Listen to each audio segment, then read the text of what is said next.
Sit down on the floor. Not on a cushion, not the edge of the bed, the actual floor, and take whatever time you need to get there. Now come back up to standing and watch what your hands do.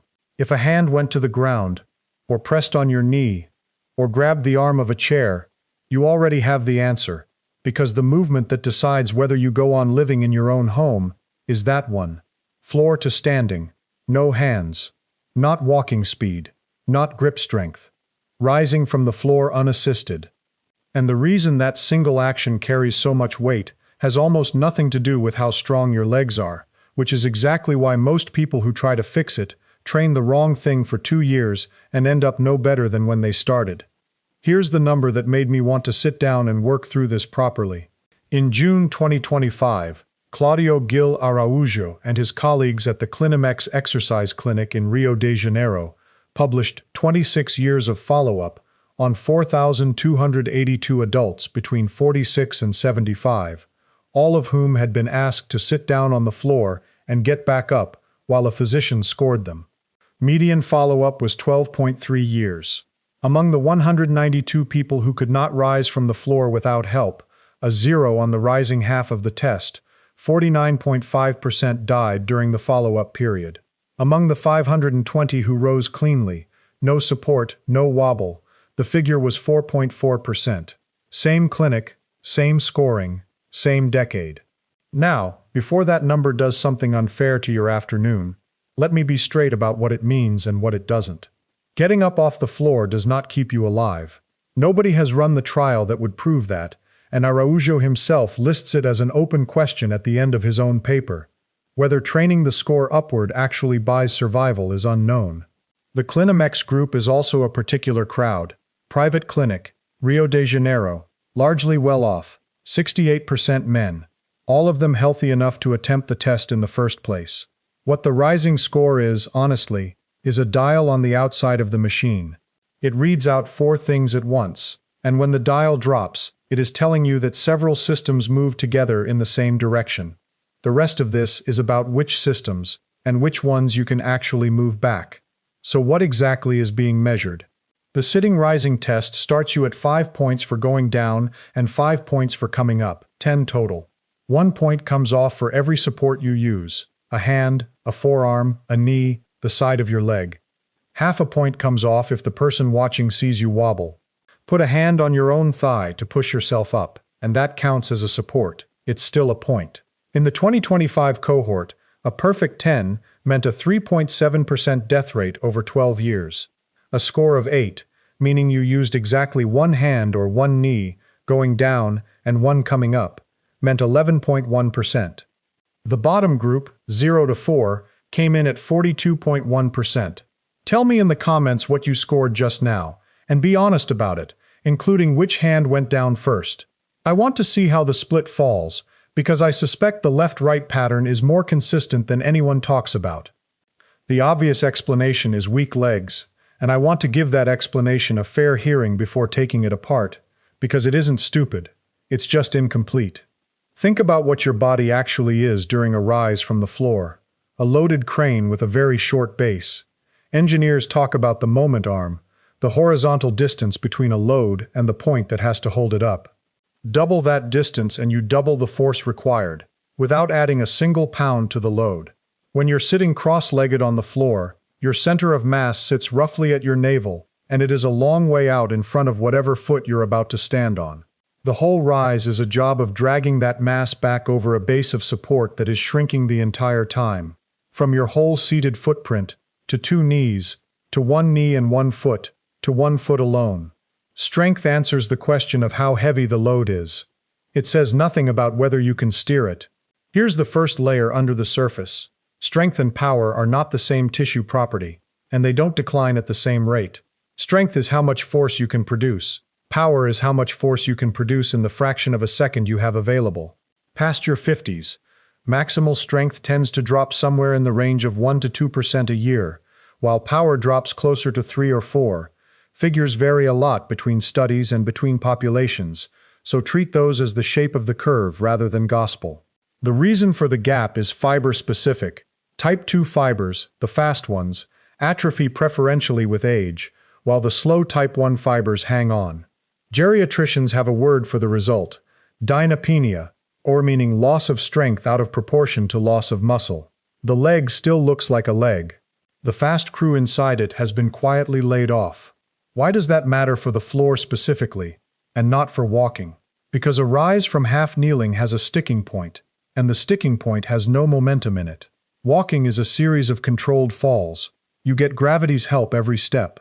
Coming up off the floor, there is a moment, front knee bent to roughly 90 degrees, trunk pitched forward, back foot doing nothing useful, where you must produce a large force quickly, or the whole system settles back down. Miss that window by half a second, and you don't get a partial rise.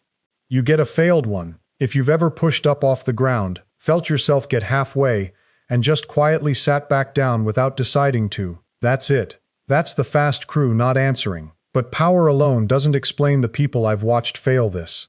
Plenty of them can press a respectable load on a leg machine and still cannot get off a carpet without a coffee table. Which means something else is missing, and it's the thing almost no strength program addresses: range of motion. Specifically, ankle dorsiflexion, how far your shin can travel forward over your foot while your heel stays down. Try this right now, because it takes 15 seconds. Face a wall. Put the toes of one foot about 4 inches from it, 4 fingers width. Now drive that knee straight forward toward the wall, without letting the heel peel off the ground. Does the knee touch? That's the knee-to-wall test, and clinics use roughly that distance as a working threshold. If your heel lifts before your knee arrives, your ankle is a hinge that's been painted shut, and here's the consequence. Every inch of forward shin travel you don't have, your body has to buy somewhere else. It buys it by leaning your trunk further forward, which lengthens the moment arm, which raises the force demand at exactly the moment you have the least force available. Stiff ankles don't just make the rise ugly, they make it heavier. The hip does something similar and gets discussed even less. Sitting cross-legged and coming out of it requires hip internal and external rotation, the femur turning inside the socket, and most adults who've spent 40 years in chairs have lost a good chunk of both. Watch someone try to uncross their legs and get a knee underneath them. If the hip won't rotate, the knee can't get where it needs to be, so the person swings the whole leg out wide, which shifts their weight sideways, which is precisely when a hand shoots out for the floor. That hand is not a strength failure. That hand is a geometry failure, and the score sheet marks it identically. So is it just power plus range? Not quite, and this is where the picture starts to get interesting. There are stiff, unremarkable-looking people in their 70s who pop off the floor like a piece of toast, and there are flexible, strong people who can't. What separates them is a third thing that gets almost no attention: control in the frontal plane, sideways. For roughly a second and a half of every unsupported rise, your entire body weight is on one leg, and nothing is holding your pelvis level except the gluteus medius on that side, a fan-shaped muscle running from the outside of your pelvis to the top of your thigh bone. Picture a tent pole. The pole itself can be perfectly rigid and still fall over sideways if the guy wires are slack. Your gluteus medius is the guy wire. When it's slow to fire, the pelvis drops toward the unloaded side, the knee falls inward, and your brain, which is monitoring all of this through joint receptors, the soles of your feet, and the vestibular organs in your inner ear, orders a hand down before you consciously know anything went wrong. There's a related test the balance literature keeps returning to: standing on one leg for 10 seconds. Same guy wire, no load. If you can't hold 10 seconds, the rise is going to cost you a hand. Read that back. Power, range, and sideways control. 3 separate systems. 3 separate causes. 1 identical-looking failure. That's why generic advice does nothing here. And now the layer that reorganized how I think about this entirely. All 3 of those are trainable, but none of them is the main reason most people can't get off the floor. The main reason is that getting off the floor is a skill, and skills are lost through non-visitation, not through decay. Think of a footpath across a field. Nobody has to destroy the path. People just stop walking it, and the grass closes over in a season. Your nervous system is doing exactly that with the motor pattern for rising, because you haven't been on a floor since you stopped picking up small children. Behavior analysts have a technique for rebuilding sequences like this called backward chaining. You teach the last step first, then the second to last, working in reverse until the whole chain runs. It came out of operant conditioning research, and it's used to teach everything from aircraft landings to dressing after a stroke. Applied here, it means you don't practice getting up from the floor. You practice getting up from a chair, then a lower stool, then a step, then a cushion, then the ground, and the pattern reassembles from the top down. If that just moved something for you, subscribe now, because there's a section coming in about 6 minutes on what an hour on the floor actually does to your kidneys, and it's the part that changed how urgently I treat this. Let me put a fence around the claim, though. Nobody has demonstrated that raising your sitting-rising score from a 5 to an 8 extends your life. What has been demonstrated? In the earlier 2012 analysis of 2002 adults aged 51 to 80, is that each single point of score was associated with a 21% better survival over 6.3 years of follow-up. Association. Some researchers read that as the test capturing an underlying vitality you can't train your way into. Others read it as 4 trainable capacities in a trench coat. My honest position is that the second reading is more defensible, but I can't hand you a randomized trial, and anyone who tells you otherwise hasn't read the paper. Do something for me. Kneel down on one knee, right knee down, left foot flat on the floor in front of you, left shin close to vertical.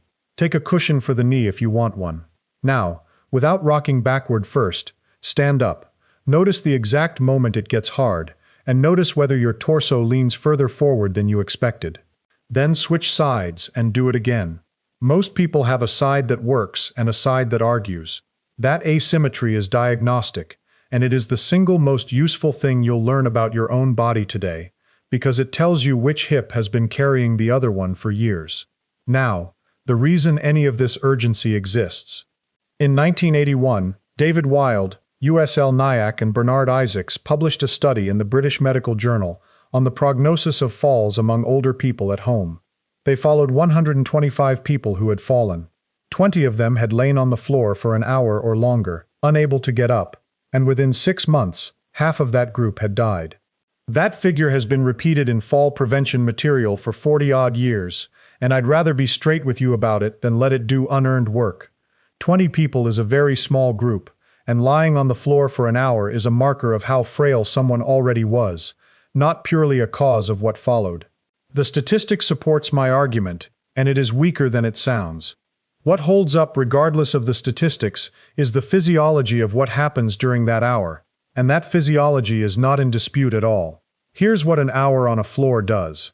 Muscle held under sustained compression against a hard surface starts to break down and leak its contents, myoglobin, a large protein normally locked inside muscle cells, into the bloodstream. That's rhabdomyolysis. Your kidneys are a filtration system built for dissolved salts and small waste molecules, and myoglobin passing through them is like pouring a bucket of sand into a swimming pool filter. The filter doesn't fail dramatically, it clogs. Meanwhile, skin over the hip, the heel, and the shoulder blade is being compressed hard enough to shut off its own blood supply, which is how pressure injuries form in a matter of hours, not days. Body temperature drops, because a floor conducts heat out of you far faster than air does. That's why tile feels cold and a wool rug at the same temperature doesn't. And nobody on a floor is drinking water. Dehydration, hypothermia, kidney load, tissue damage, all running at once. The fall was the event. The hour is the injury. There's a second cost, and it's the one I see more often. After a fall, somewhere between 20 and 60% of community-dwelling older adults develop a genuine fear of falling. The range is that wide because studies define it differently, and roughly a fifth to half of them start restricting what they do because of it. This is the part that gets called psychological and dismissed, which is a mistake because the restriction is physical in its consequences. You stop going down the garden steps. You stop the Tuesday walk when it's damp. 6 months later you have less power, less ankle range, and worse single-leg control than you had before, so your actual risk is higher than it was when you were merely frightened. If you've noticed yourself planning routes around stairs or choosing the chair by the wall, that's this. It has a name and a mechanism, and it isn't cowardice. and the destination of that spiral is documented plainly. The CDC records about 300,000 hip fracture hospitalizations a year in the United States from falls among older adults, and estimates of 1-year mortality after hip fracture generally land somewhere between 18 and 33%, depending on the population studied. But the number that actually reorganizes a life isn't the mortality figure, it's the discharge address. A large share of people who fracture a hip while living independently do not return to living independently, and the decision is usually made by a family in a hospital corridor on the basis of one question: can she get up if she goes down at home alone? Nobody phrases it as a sitting-rising score. That's what they're asking. So here is what to actually do, in the order that works, and the order matters more than the content. You do not start with the hard version. You start where you can succeed, because a failed attempt on a floor teaches your nervous system that the floor is dangerous, and that lesson is expensive to unteach. First, set the room up honestly. You want a clear patch about 2 meters square, a firm sofa or a heavy armchair. Not a rolling chair, not a wheeled office chair, never. And bare feet or grippy socks. Socks on hardwood have ended more of these attempts than weak legs ever have. Score yourself once with somebody in the house, and write the number down with the date. If your score is 4 or below, everything that follows still applies. You just add one intermediate step to each stage. Second, floor time. 10 minutes a day sitting on the floor while you do something you were going to do anyway. A phone call, the news, folding laundry. Change position at least 4 times in those 10 minutes.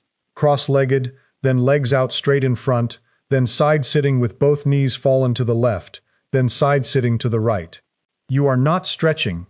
You are reintroducing your hips to positions they've been excused from for 30 years, and end range time under your own body weight does more for rotation than any held stretch I've ever prescribed. Third, the descent, and this is where backward chaining earns its keep. Stand in front of your sofa and lower yourself to sitting as slowly as you can manage. Count 4 seconds down, then stand back up. 10 of those. When 10 feels controlled, move to a lower surface. A sturdy footstool, then a stack of 2 firm cushions, then 1, then the ground. Most people need 2 to 4 weeks per height. Lowering builds control at exactly the joint angles that rising demands, and it does it with gravity helping you instead of opposing you, which is why it's the safest strength you'll ever buy. Fourth, the movement itself, and I want to describe this precisely enough that you could do it while listening. Start in half kneeling, right knee on the floor, left foot flat in front, left shin as close to vertical as your ankle allows. Now, before you push, do the thing that makes the difference. Shift your weight forward, over the left foot, until you feel pressure spread across the whole sole, heel included, not just the ball of the foot. Your torso will come forward, let it, but keep your chest lifted so you're hinging at the hip rather than curling at the spine. Then drive down through the left heel and the right toes together, and stand. The right foot is not a passenger. The ball of that back foot contributes real force if you let it. Come up in one continuous motion rather than in stages, because stages are where the sticking point catches you. 3 on each side, twice a day. If even one detail there was new to you, hit like. It's the only signal that puts this in front of the next person who's been blaming their knees for something their ankle is causing. If you scored a 0 on rising, there's a different sequence, and it's the one I'd want my own mother to know by heart, because it works when you're actually on the floor and not warmed up. Don't try to stand from where you land. Roll onto your side first. From side lying, push up onto your forearm, then your hand, then get both hands under your shoulders and both knees under your hips so you're on all fours. Crawl, genuinely crawl, to a heavy chair or the base of the sofa. Put both hands on the seat. Bring the stronger leg forward so that foot is flat on the floor. Now you're in half kneeling with your hands supported. Push through that front foot and both arms together and stand. Practice that whole chain 3 times a week on a rug, calmly, when nothing has gone wrong, so that the pattern exists before you need it. A sequence rehearsed cold is worth more than any strength you have in reserve.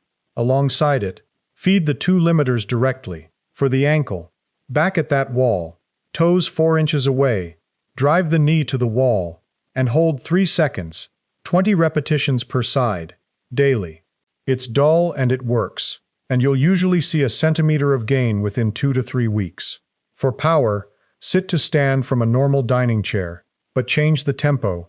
Down slowly over 3 seconds, then up as fast as you safely can, no hands.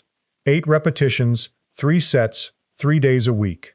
The fast concentric half is not optional. Slow sit to stands train strength. The deliberate speed is what recruits the fast fibers that have been standing idle. What should all this feel like? Working, not sharp. A burn in the front of the thigh and a stretch across the front of the down hip is exactly right. Pain deep inside the front of the hip that pinches at a specific angle is not, and neither is sharp pain at the front of the knee. Both of those mean the position needs modifying, not pushing through, and that's a conversation with a physiotherapist rather than with me. Dizziness on standing is a separate matter entirely, usually blood pressure rather than muscle, and worth mentioning to your doctor rather than training around. How long until the score moves?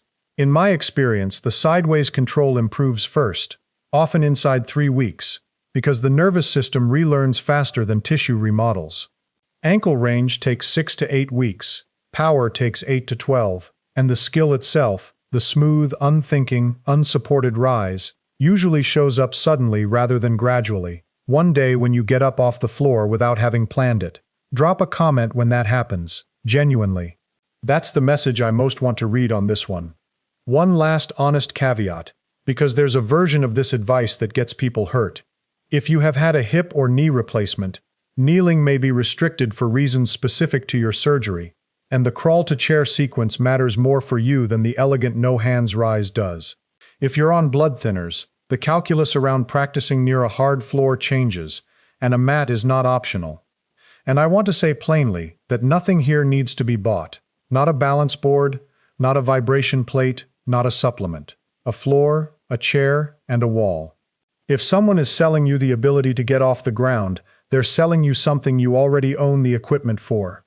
Share this with the person you've quietly been worrying about, the one who started asking somebody else to pick things up, who takes the long way round to avoid the step. Not as a warning, as a thing to try on a Sunday afternoon, on a rug, with a chair nearby and somebody in the room. The conversation is much easier to have now than it is in a hospital corridor. Your legs aren't finished. They've been off duty. The floor stopped being somewhere you go, and your body did what bodies do with unused ground. It let the path close over. Reopening it takes 10 minutes a day and about 8 weeks, and the version of you that can stand up unaided at 80 is being built by what you do on the carpet this week. Go and sit on the floor tonight, then get up.